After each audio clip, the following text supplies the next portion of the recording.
하나님 아버지의 사랑과 우리 주 예수 그리스도의 은혜와 평강이 저와 여러분 심령 속에 말씀과 성령으로 충만하시기를 우리 주 예수 그리스도 이름으로 간절히 축원합니다. 오늘은요, 구약 성경 에레미야 예가 1장을 본문으로요, 예루살렘 멸망으로 인한 피해와 다시 재림하시는 주 예수 그리스도라는 제목으로 하나님의 말씀을 받도록 하겠습니다. 먼저 1절을 보시면요, 예루살렘 멸망의 비참한 상태를 슬퍼하는 말씀인데요. 자, 에레미야는 예루살렘이 바벨론에 의해서 점령당하여 불사름을 당하고 유다 백성이 포로되어 간 비참한 상태를 슬퍼하며 애가를 슬픔의 노래를 기록하였는데요. 슬프다 이성이여 본래는 거민이 많더니, 본래는 예루살렘이 하나님의 축복으로 큰 도시였고요, 거민도 많았었습니다. 특별히 솔로몬 왕 때에는 세계에서 가장 부요하고 칭송받는 아름다운 도시였습니다. 금과 은을 돌과 같이 흔하게 하고 백향목을 평지에 뽕나무같이 많게 하였습니다. 또한 솔로몬 궁전은 세계에서 자랑하던 아름다운 궁전이요, 솔로몬이 지은 성전도 세계에서 유일하고 존귀한 성전이었습니다. 그러나 유다 민족이 하나님께 범죄하였기 때문에 하나님께서 바벨론 왕의 손에 붙여 많은 사람이 죽고 포로되어 가고 예루살렘 성전과 성은 불에 타서 비참하게 되고 적막해졌습니다. 그래서 예레미야 선지자는 이 비참하게 된 예루살렘의 상태를 보고 너무나 기가 막혀서 슬퍼하며 애가를 지었습니다. 마치 6.25 사변이 끝난 당시에 폐허가 된 서울 시가지와 같았을 것입니다. 죄가 얼마나 무서운 결과를 가져온다는 것을 우리가 여기에서 뼈저리게 깨달아야 될 줄로 믿습니다. 본래는 열국 중에 크던 자가 이제는 가부 같고, 과거에는 열국 중에 크던 예루살렘이 이제는 하나님께 버림받아 과부와 같이 고독해졌다는 것입니다. 아무도 알아주거나 위로해 주는 사람이 없이 홀로 적막하게 되었습니다. 본래는 열방 중에 공주되었던 자가 이제는 조공드리는 자가 되었도다. 자, 솔로몬 때에는요, 이스라엘이 열국의 조공을 받았으며 또 공주와 같이 존귀 여김을 받은 아름다운 나라였습니다. 그러나 이제는 열방의 조공을 바치게 되었고 바벨론의 종이 되었습니다.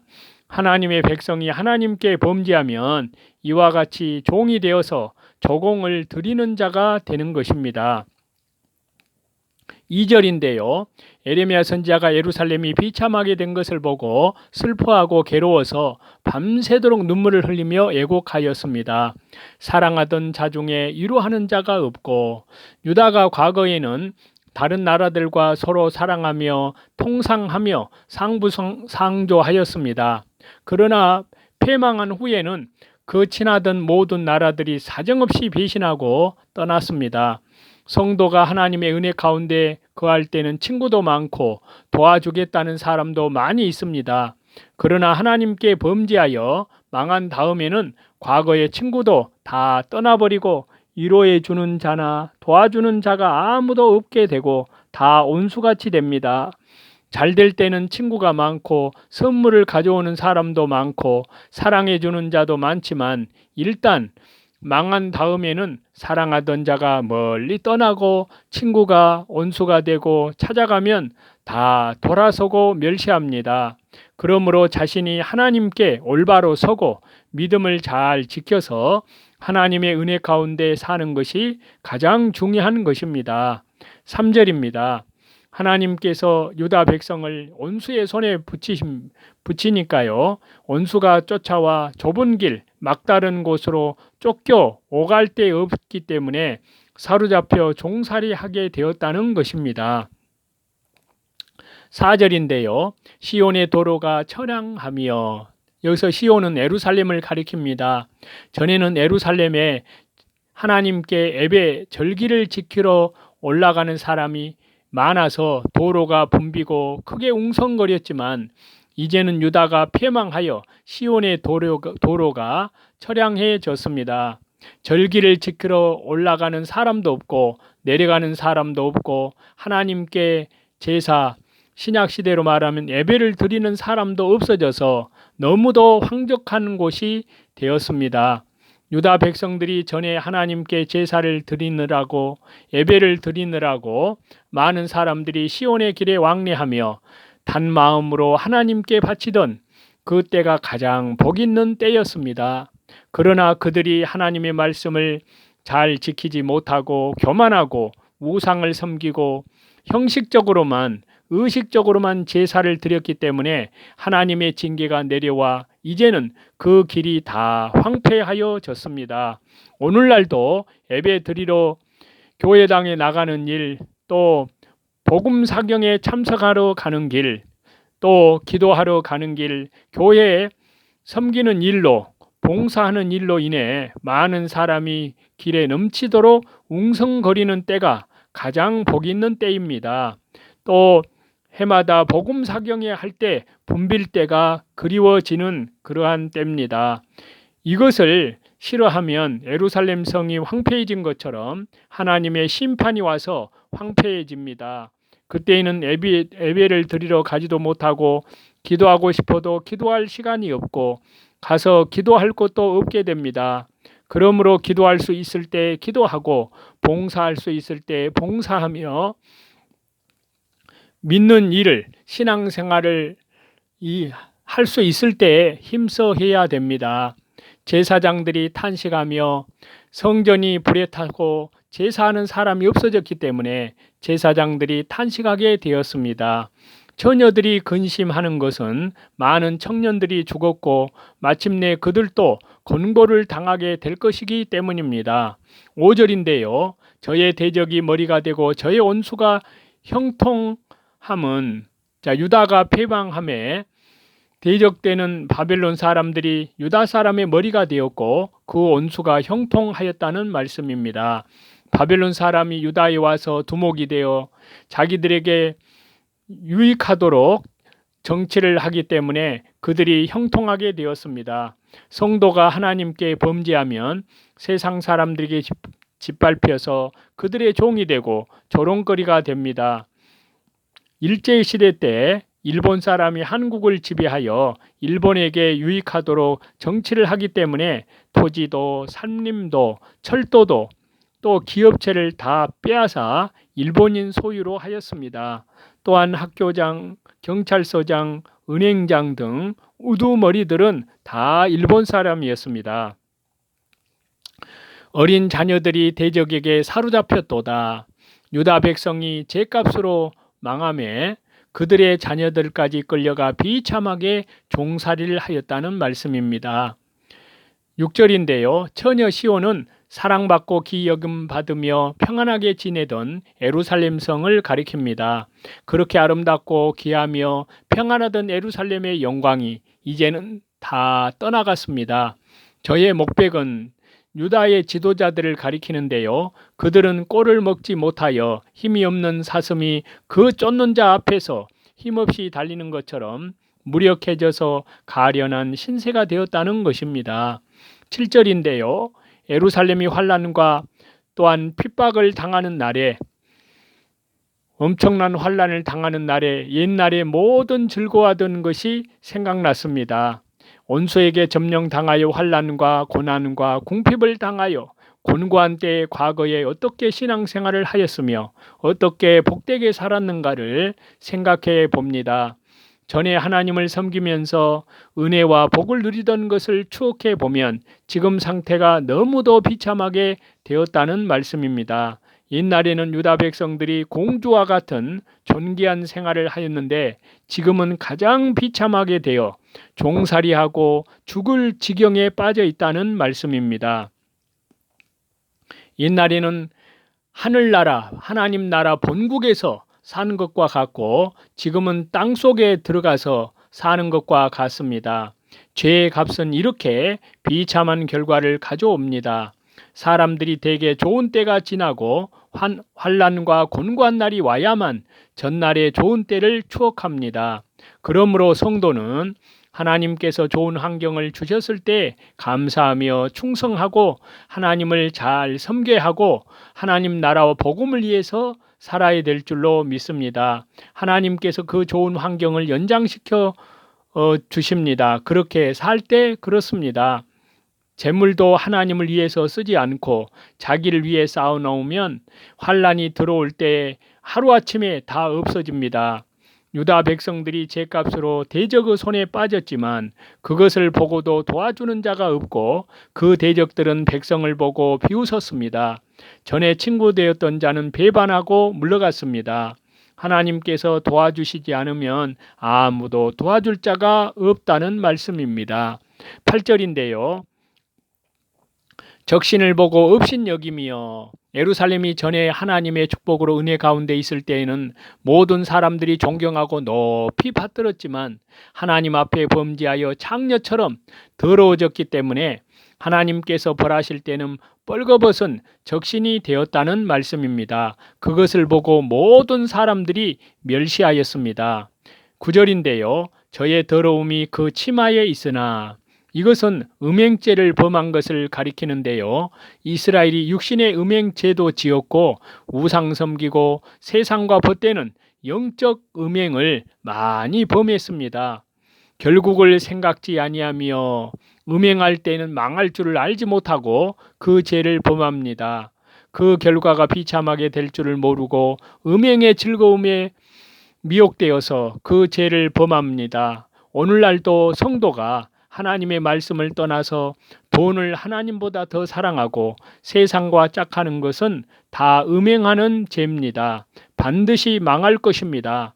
그러나 사람들이 그 결과를 생각하지 못하고 거침없이 죄를 범합니다. 10절인데요.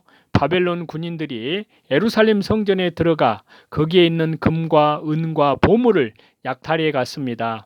이방 사람은 본래 예루살렘 성소에 들어오지 못하게 되어 있습니다.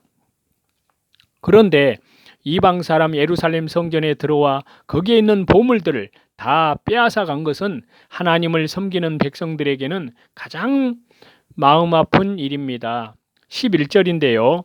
모든 백성이 너무 궁핍하여 보물로 식물을 바꾸어 먹을 정도로 궁핍이 극심하였습니다. 나는 비쳐나오니 선지자가 유다와 예루살렘을 대표하여 하는 말입니다. 즉 예루살렘이 비천하게 되었다는 것입니다. 12절인데요. 지나가는 자는 이방 나라들을 가리킵니다. 너희에게는 관계가 없는가? 자, 이방 나라들에게도 유다가 받는 고난과 근심이 있으며 그들에게도 관계가 없지 않을 것이라는 말씀입니다. 13절인데요. 하나님께서 뼛속에 불을 보낸 것처럼 뼛속 깊이 아픔을 느낀다는 것입니다.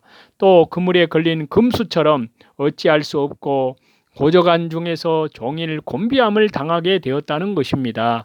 하나님의 징계를 당할 때에는 그물에 걸린 노루나 사슴처럼 더 나아갈 수도 뒤로 물러갈 수도 없는 진퇴양난에 빠져서 어찌할 도리가 없이 된다는 말씀입니다. 14절인데요. 내 제약의 멍에 선지자가 유다를 대표하여 한 말입니다. 그러므로 내 제약은 유다의 제약을 가리킵니다. 유다가 죄 때문에 감당할 수 없는 온수의 멍에를 매게 되었고 피곤해졌지만 이것은 주께서 메워 주신 줄을 알고 선지자가 하나님께 호소하고 있습니다. 성도가 죄를 짓고도 주 예수 그리스도의 십자가의 보혈을 영원한 속량함 안에서 회개하지 않으면 하나님께서 온수의 멍에를 매게 하시기 때문에 피곤하여 견딜 수 없게 된다는 말씀입니다. 15절과 16절인데요.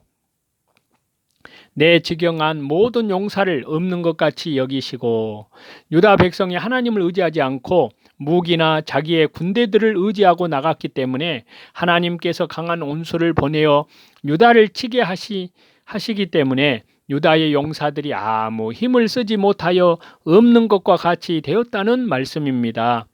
성회를 모아 내 소년들을 부수시며 여기 성회에 대해서 잔치를 선포하는 것을 의미한다고 할 수 있는데요. 이 잔치는 시온을 멸하려는 원수들의 잔치였습니다.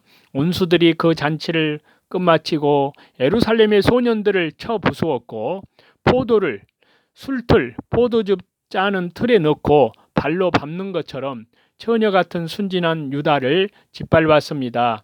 이것이 너무 원통하여 선지자의 눈에는 눈물이 강물같이 흘러나오나 위로해 줄 자가 없었도다 라는 말씀입니다. 자녀들이 애롭도다.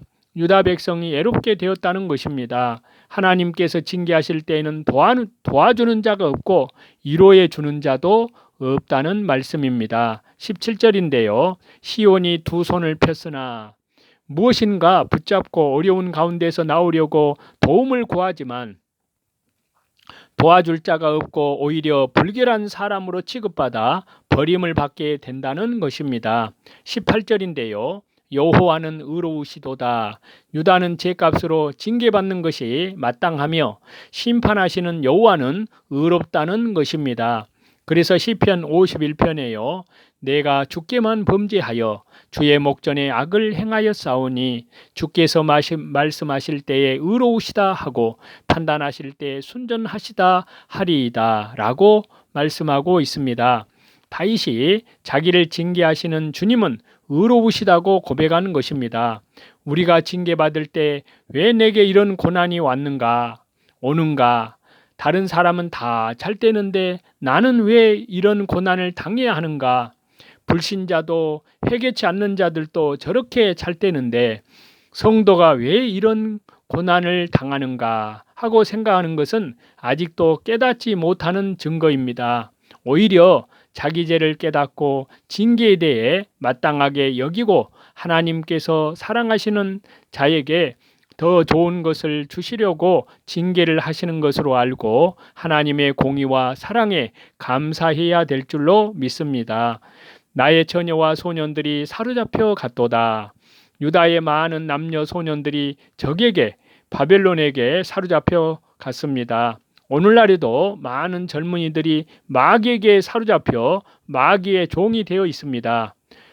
또 성도의 자녀가 불신 세계로 나아가 세상과 짝하고 또 자유주의 신학이나 해방 신학이나 또 기독교 사회주의 사상에 오염이 되어서 기존 체제를 부인하고 나가는 것 등은 마귀에게 사로잡혀 있는 증거입니다. 왜냐하면요, 그리스도의 나라는 사람들을 하나님께로 돌아가게 하는 그러한 거룩한 나라요, 영적인 구원의 나라요, 또 사회주의의 나라가 아니기 때문입니다. 그리스도의 나라가 바른 진리에 서지 못하고 영적 생명에 서지 못하기 때문에 성도들이 미혹을 받아서 잘못된 길로 나아갑니다. 신령한 신앙과 바른 진리의 말씀에 올바로 굳게 서면 마귀에게 사로잡힌 데서 나올 수 있습니다. 19절입니다.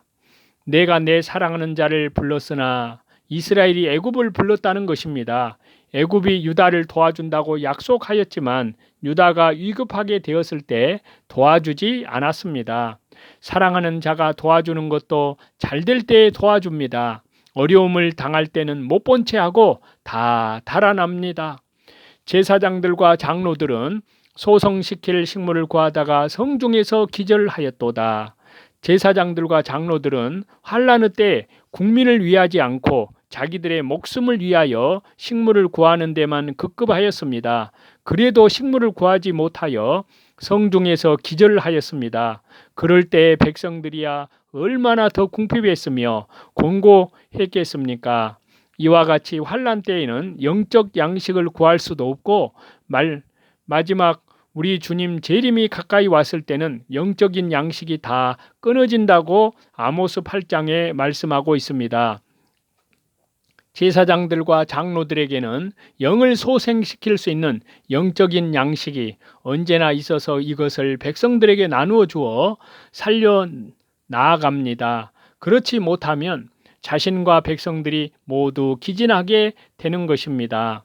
20절인데요. 환난을 당하여 선지자가 유다 민족을 대표하여 주 예수 그리스도의 십자가의 보혈 영원한 속량함 안에서 철저히 회개하며 기도하는 내용입니다.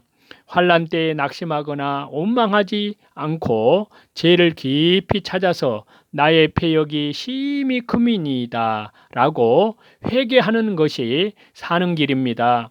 밖으로는 칼의 살육이 있고 집에는 사망 같은 것이 있나이다. 밖에서는 칼로 사람을 죽이고 안에는 질병이 있는 것을 가리키는데요.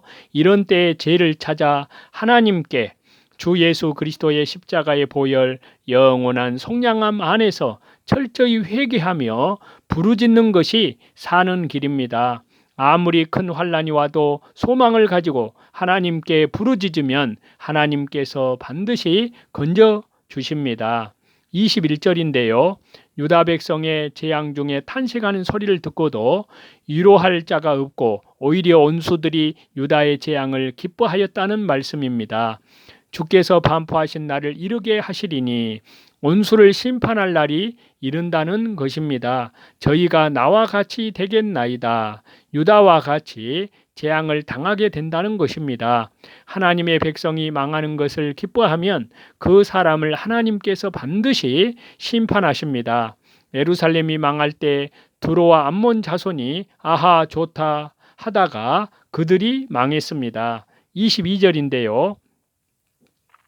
죄값으로 유다가 망한 것처럼 이스라엘을 해롭게 한 원수도 반드시 망하게 될 것을 예언한 말씀입니다.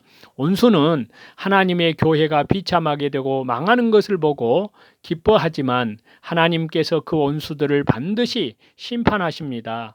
그러나 하나님의 백성들은 징계한 후에 회개시켜서 반드시 구원해 주십니다. 우리는 이 본문을 통해서요, 예레미야는 하나님과 이스라엘의 관계가 파괴된 사실에 대해 심각한 슬픔을 느꼈습니다. 이와 같이 우리 성도들도 하나님을 떠나 있는 모든 사람들에 대해서 영혼에 대한 소중함을 가져야 되겠습니다. 그러므로 성도들은 어떠한 환경에 처하든지 하나님과의 관계에 더욱 충실하도록 먼저 자기가 말씀에 순종하고 더 나아가 우리의 이웃에 있는 회개치 않는 자들을 하나님의 복음으로 인도하는 하나님 나라의 확장이라는 전도를 하시는 저와 여러분이 다 되시기를 다시 재림하시는 우리 주 예수 그리스도 이름으로 간절히 축원합니다.